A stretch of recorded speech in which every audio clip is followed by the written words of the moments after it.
Kau mendengarkan podcast ini untuk kita. What matters to you, matters to us.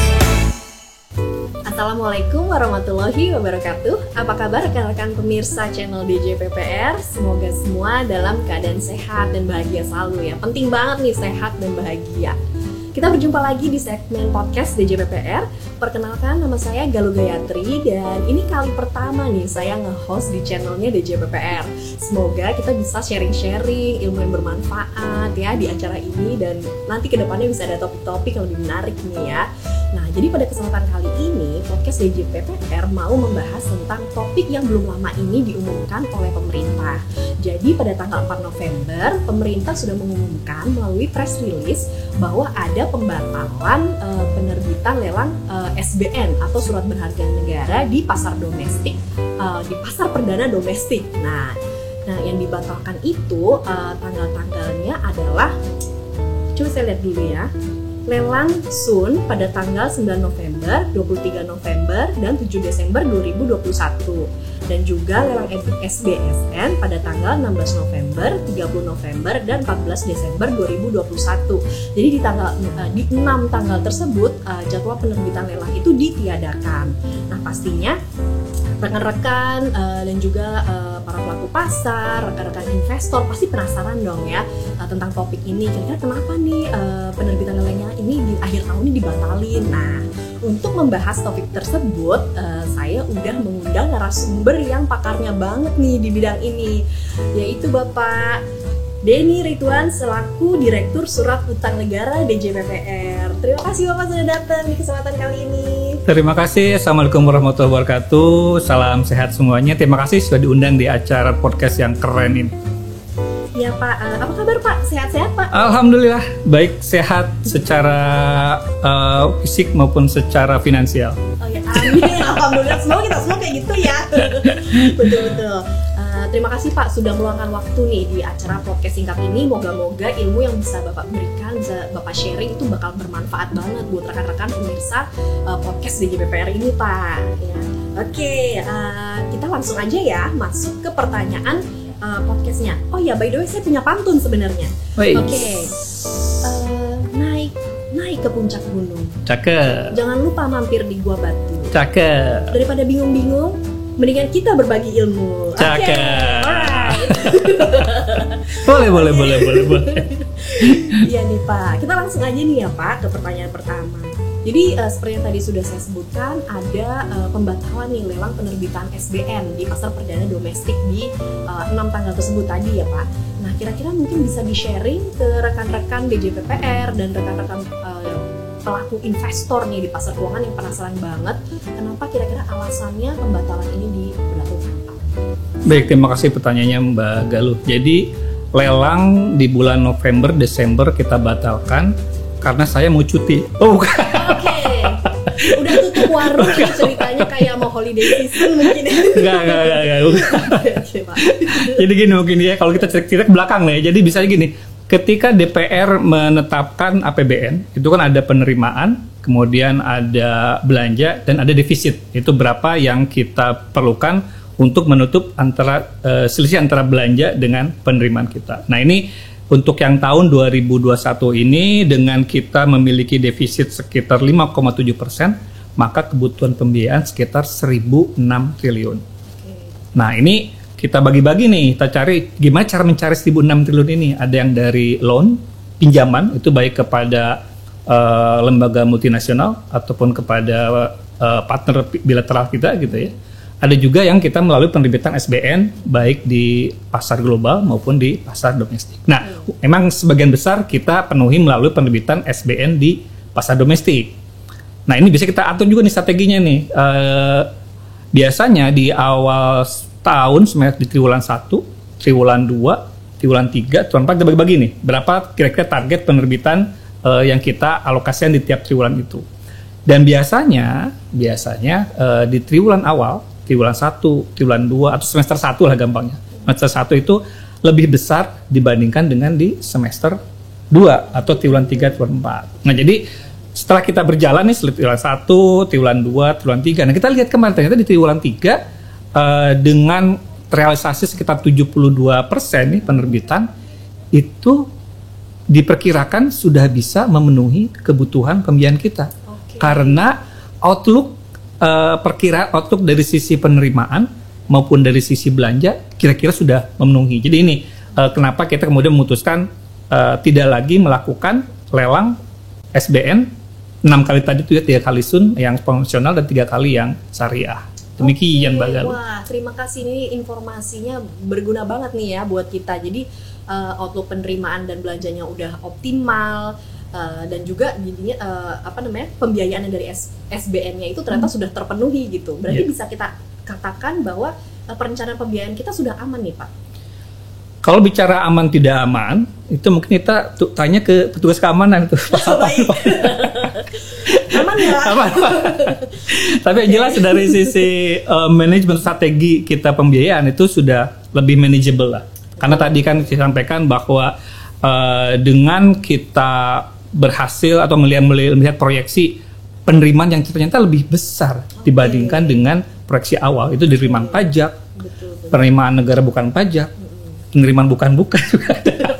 Optimal banget penerimaannya. Ternyata lebih tinggi ya dibandingkan dengan proyeksi awal, dan istilahnya di sisi spending pun kita sudah melakukan spending secara lebih baik, sehingga ini kita sebetulnya di sisi positifnya ini juga menunjukkan bahwa pemulihan ekonomi kita sudah on track. Karena ketika penerimaan pajak meningkat, penerimaan negara bukan pajak meningkat, artinya ekonomi sudah mulai bergerak kembali. Betul. Gitu. Jadi dari berbagai sektor sudah menunjukkan sinyal-sinyal positif, outlook APBN-nya juga sudah membaik, penerimaan optimal, dan juga ngelihat realisasi SBN ini udah mulai terpenuhi gitu, udah terpenuhi. Jadi ini ada suatu perbaikan banget nih di perekonomian ya. Semoga memang membaik terus gitu ya Pak. Iya. Dan kalau sudah seperti itu kan pemerintah tidak berhenti sampai sini aja ya Pak. Kira-kira di akhir tahun ini ada nggak strategi pembiayaan yang akan dilancarkan oleh pemerintah nih? Setelah stop penerimaan. Iya. Sebetulnya kita jelas untuk yang loan masih ada ya beberapa loan yang akan kita realisasikan di pinjaman tadi ya, pinjaman dari baik yang bilateral maupun yang internasional. Karena kalau loan ini biasanya kan suku bunganya lebih rendah dibandingkan dengan kalau kita menerbitkan surat berharga negara SBN, sehingga ini yang kemudian dioptimalkan. Kemudian juga kita kemarin masih ada penerbitan SBN retail, sukuk tabungan ST08. Sukuk tabungan. Iya, jadi kalau mau investasi itu ST008. Kalau dengerin lagu ST17. Main kan coba. ST008 ya. Nah, kalau ST17 bisa dilihat aja di YouTube lagi. Betul, iya. Kalau haus ya ST-ler itu bisa sama manis. Nah, kemudian yang paling besar sebetulnya kita akan melakukan eksekusi atau realisasi dari SKB 3 atau kerjasama antara pemerintah dan Bank Indonesia, di mana Bank Indonesia akan memberikan kontribusi dalam rangka untuk penanganan COVID di Indonesia. Jadi kalau kita lihat di SKB 3 ini inisiatif dari Bank Indonesia nih. Jadi Bank Indonesia melihat, kan kalau kita lihat ya tahun 2020 ketika COVID pertama kali merebak di Indonesia itu pertambahan kasus harian itu sekitar belasan ribu, ya kan? Belasan ribu. Nah, masuk ke bulan Juli Agustus ketika COVID terutama Delta varian ini merebak, itu sampai berapa 56.000 per hari. Sehingga pemerintah harus mengalokasikan dana tambahan untuk penanganan COVID, bukan hanya sisi kesehatan tapi juga untuk support dari untuk social safety net, kemudian juga untuk dukungan ke dunia usaha. Sehingga kita lihat ada alokasi pen yang kemudian meningkat ya di bulan Agustus Juli. Nah, melihat itu kemudian BI merasa wah dia harus berkontribusi. Nah, makanya BI kemudian mengajukan SKB 3 dengan melihat kemampuan neracanya Bank Indonesia, terus Bank Indonesia menghitung kira-kira nih dia bisa berkontribusi di tahun 2021 ini sekitar 215 triliun yang akan dia beli langsung ke pemerintah. Ini sebutnya kita ini private placement, jadi beli langsung untuk yang tahun 2021, untuk tahun 2002 sekitar 224 triliun. Nah, jadi nanti untuk yang triwulan 4 ini kita akan coba mengeksekusi yang 215 triliun dengan Bank Indonesia, di mana 58 triliunnya ini merupakan kontribusi Bank Indonesia. Maksudnya gini, BI akan beli SBN kita, tetapi nanti bunganya itu akan dikembalikan. Oh gitu. Iya, jadi cost untuk pemerintah, biaya untuk pemerintah jadinya nol. Oh oke. Oke, gitu kan. Jadi dari 215 itu ada yang 58 triliun yang tadi bunganya itu dikembalikan ke pemerintah. Yang sisanya itu akan diterbitkan dengan suku bunga acuan Bank Indonesia, itu 7 days repo rate. Nah ini lebih kecil, lebih rendah.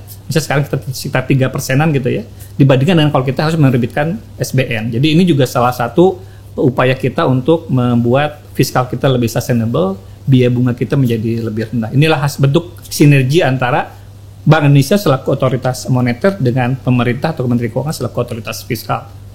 Wah, ini luar biasa banget ya. Jadi di akhir tahun ini pun kita masih banyak nih strategi pembiayaan yang akan dilancarkan ya. Tadi seperti ada loan juga dari lembaga multilateral dan bilateral, kemudian juga ada ST008 sukuk tabungan, dan juga yang terakhir ini keren banget, terima kasih Bank Indonesia atas SKB 3-nya ya. Ini benar-benar membantu pemerintah banget ya, membiayai anggaran khususnya di era pandemi kayak gini gitu, untuk untuk anticipate ya dampak dari pandemi ini gitu. Semoga bisa memang bermanfaat ya, sesuai dengan. Dan untuk mengurangi kebutuhan pembiayaan juga pemerintah berusaha untuk mengoptimalkan silpa. Oh betul, silpa itu apa? Sisa lebih pembiayaan anggaran. Nah, bagus anggaran mestinya lebih paham mestinya apa tuh silpa. Sekarang udah di sini. Oh di sini ya. Saya jadi nge-host. Jadi silpa itu selisih antara defisit dengan pembiayaan nih. Biasanya yang bisa kita optimalkan, kalau nggak kepake kita bawa ke tahun berikutnya gitu kan, menjadi saldo. Ini kita optimalkan silpa tahun ini untuk bisa mengurangi kebutuhan pembiayaan. Salah satunya melalui penerbitan SBN tadi. Betul, jadi plus silpa juga nih ya sebagai salah satu strategi di akhir tahun. Waduh, betul, terima kasih nih Pak nih, ilmunya oke banget. Nah, terkait pembatalan penerbitan SBN tadi Pak, nah kira-kira nih gimana nih para pelaku pasar ini merespon ya, market response terhadap kebijakan pembatalan SBN ini, kira-kira apa yang akan terjadi nih Pak? Tentunya karena ini belum pernah terjadi sebelumnya ya, ini pembatalan ini membuat investor cepat, terutama para market player sempat kaget juga gitu ya, sempat heboh juga, meskipun tidak seheboh pembatalan pernikahan misalnya gitu ya. Sempat heboh gitu, cuman begitu kita jelaskan alasannya justru menumbuhkan optimisme gitu loh, karena pembatalan ini terjadi karena pemerintah justru memiliki struktur atau kondisi atau proyeksi APBN yang lebih kuat. Kan tadi ya sebutkan penerimaan pajaknya lebih tinggi, penerimaan PNBP-nya lebih tinggi, dan sehingga proyeksi kebutuhan pembiayaan hingga akhir tahun sudah terpenuhi. Jadi ini menjadi malah sinyal positif kepada para pelaku pasar bahwa APBN kita sudah semakin baik, kemudian juga ada indikasi recovery ekonomi, pemulihan ekonomi. Wah, ini malah menunjukkan sinyal positif ya Pak terhadap economic recovery kita nih ya. Moga-moga terus berlanjut nih economic recovery-nya semakin membaik. Nah, kemudian Pak, selanjutnya terkait pembatalan lelang SBN ini Pak, kan ada nih Pak lembaga-lembaga yang memang secara peraturan perundangan yaitu wajib untuk menempatkan dana investasinya di surat berharga negara Pak. Misalnya lembaga kayak LPS, kemudian BPKH, dan ada juga industri keuangan non-bank ya, IKNB. Nah, bagaimana Pak lembaga-lembaga tersebut kalau masih ingin membeli SBN di periode akhir tahun ini Pak setelah pembatalan SBN tersebut? Nah, ini menjadi satu lesson learn juga nih buat para pengelola dana ya di LPS, BPKH maupun dari lembaga-lembaga lain yang selama ini menjadi langganan customernya SBN gitu ya, biasanya. Betul. Karena selama ini asumsi atau biasa mereka kalau mau beli SBN ya langsung ke pemerintah. Jadi di pasar perdana. Bisa melalui lelang atau melalui private placement. Nah, dengan adanya pembatalan ini, jadi mereka mulai berpikir lagi, oh ternyata ada loh mekanisme lain untuk bisa mendapatkan SBN, yaitu di pasar sekunder. Oh, oke, pasar sekunder ya. Nah, kalau di pasar gede nggak ada gitu ya, di pasar impres nggak ada, adanya di pasar sekunder. Jadi mereka jadi beli dari investor lain. Betul. Nah, ini jadi salah bagus juga, ternyata ini hikmahnya adalah para investor kita atau lembaga-lembaga pengelola dana yang selama ini taunya hanya beli SBN itu melalui lelang atau private placement di pasar perdana, ternyata juga ada loh opsi lain untuk beli di pasar sekunder yang bisa saja justru mendapatkan harga yang mungkin lebih kompetitif, itu lebih murah, atau bisa juga lebih mahal. Itu salah satu gimana mereka jago-jagonya gitu ya mengelola keuangannya, dan jago-jagonya mereka kemudian mencari mana-mana SBN yang kebetulan harganya lebih murah dibandingkan dengan kalau dia beli di pasar perdana. Dan mungkin tadi saya satu juga ingin meng-highlight ya, pertanyaan yang sebelumnya mengenai respon dari market ya. Ini kenapa kita bisa melihat respon market jadi positif? Karena kalau kita lihat kan salah satu yang mempengaruhi SBN kita, yield kita atau tingkat suku bunga itu adalah tingkat suku bunga atau yield US Treasury, surat utangnya pemerintah Amerika. Nah kita lihat di beberapa bulan terakhir ini, beberapa minggu terakhir ini meningkat yieldnya US Treasury itu. Tetapi yieldnya di SBN kita justru melandai gitu, menurun gitu. Nah jadi menunjukkan bahwa respon dari pasar cukup positif ketika kita menghentikan lelang di pasar perdana, membuat yield kita di secondary market menjadi lebih menarik gitu, karena orang yang tadinya beli di lelang akhirnya nyari di secondary, sehingga secondary menjadi lebih bergairah gitu ya, lebih bergairah. Jadi harga yield di secondary market menjadi lebih turun lagi. Oke, berarti pembelian SBN ini masih bisa ya dilakukan di pasar sekunder bisa ya. Banget. Ini juga jadi fleksibel juga bagi lembaga-lembaga seperti yang tadi itu untuk mengatur likuiditasnya, masih bisa membeli SBN di secondary market gitu ya. Oke, ini juga info baru nih. Nah, kita sudah sampai di pertanyaan terakhir nih. Akhirnya padahal masih pengen ngobrol gitu, cuman bapaknya sibuk banget. Jadi nggak apa-apa, kita pokoknya dalam waktu podcast singkat ini kita manfaatin banget nih, dapat menggali ilmu-ilmu produktif nih dari si Bapak. Nah, sebagai penutup podcast pada kesempatan ini, mungkin bisa di-share Pak mengenai strategi pembiayaan tahun depan, tahun 2022 itu kira-kira seperti apa Pak gambarannya? Iya. Kalau kita lihat di APBN 2022 kan disebutkan bahwa defisit sekitar 4,85%. Artinya kebutuhan pembiayaan secara neto itu 868 triliun.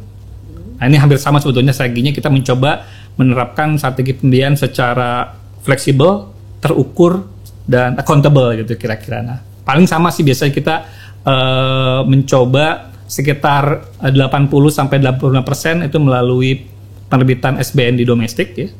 Kemudian sekitar biasanya 12-15% itu penerbitan di falas. Dan nanti juga sekitar 5 atau 6% itu melalui penerbitan di retail. Nah, yang perlu kita biasa jaga adalah tadi misalnya tingkat rasio utang government debt terhadap PDB yang 60%. Nah, sekarang kan perkiraannya sekitar 40% ya di akhir tahun ini. Jadi ini kita masih jauh sebetulnya. Masih jauh dibandingkan dengan threshold yang diatur di Undang-Undang Keuangan Negara, sehingga relatif masih positif. Dan yang juga menjadi catatan ketika kita bicara dengan para investor, apresiasi kepada Indonesia, karena Indonesia satu-satunya negara yang dari awal sudah menyatakan bahwa karena pandemi kita merelaksasi batasan defisit di atas 3%. Kan dulu kan 3% biasanya ya. Nah, ini semua negara karena pandemi kemudian membuat defisitnya menjadi lebih besar. Cuman baru hanya Indonesia sejauh ini yang dari awal sudah bilang, oke, kita akan defisitnya lebih tinggi dari 3%, tetapi 3 tahun lagi kita akan kembali ke disiplin defisit APBN di bawah 3%. Nah, jadi kita keren juga ternyata. Ternyata ya. Kita diapresiasi sama investor. Ternyata negara lain nggak ada. Negara cuma taunya, kita tahun ini kita lebarkan defisit sampai kapan? Ya nggak tahu. Tapi Indonesia dari awal kita menunjukkan 3 tahun lagi kita akan kembali ke disiplin budget di bawah 3%. Artinya apa? Intinya itu menunjukkan bahwa kita mengelola APBN kita, mengelola utang kita dengan accountable, dengan hati-hati.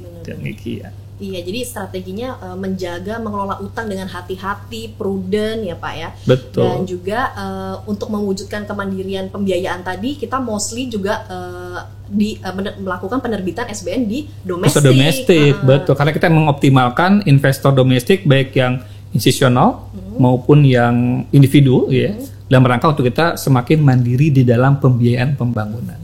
Betul. Jadi investor domestik itu bisa berkontribusi ke pembangunan melalui SBN ini ya Pak ya. Persis sekali. Baik yang retail maupun yang non retail bisa banget. Betul. Wah, ini teman-teman semua, ini informasi yang sangat berharga banget nih. Jadi kalau teman-teman mau berkontribusi kepada pembangunan Indonesia bisa melalui SBN ini ya Pak ya. Iya. Oke, tidak terasa nih sudah sampai di penghujung acara, jadi sedih. Oke, jadi kita bisa simpulkan bahwa pembatalan lelang penerbitan SBN ini adalah karena pembiayaan APBN dari SBN itu sudah terpenuhi ya Pak ya. Selain itu juga didukung oleh kinerja APBN yang optimal dari sisi penerimaan maupun belanja negara yang di akhir tahun ini semoga semakin membaik terus ya. Jadi selain itu juga strategi pembiayaan kita akan terus berusaha untuk mengoptimalkan domestic resources kayak gitu melalui SBN domestik ini gitu ya. Semoga ilmu yang sudah di-share nih sama Bapak Denny bisa bermanfaat nih bagi kita semua ya. Alhamdulillah banget nih dapat ilmu ini. Kita berterima kasih banget nih Pak Denny udah mau sharing sama kita di sela-sela kesibukannya di hari Sama-sama, semoga bermanfaat. Betul dari pagi sampai malam kayaknya sibuk banget nih kayaknya. Mudah-mudahan dengan podcast ini bisa mengurangi kejulidan dari netizen.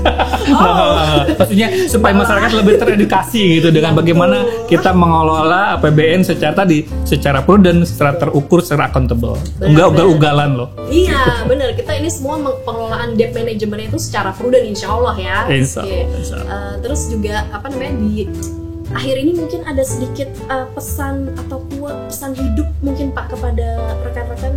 Kalau misalnya kayak gini, kalau saya semoga kita semua selalu sehat selalu ya, dan juga bahagia selalu. Follow your heart because your heart never lies. Jadi kita yang penting itu harus selalu happy Pak. Nah kalau menurut Bapak apa nih quotation dari Bapak? Waduh apa ya, banyak sih. Keep chasing your dream.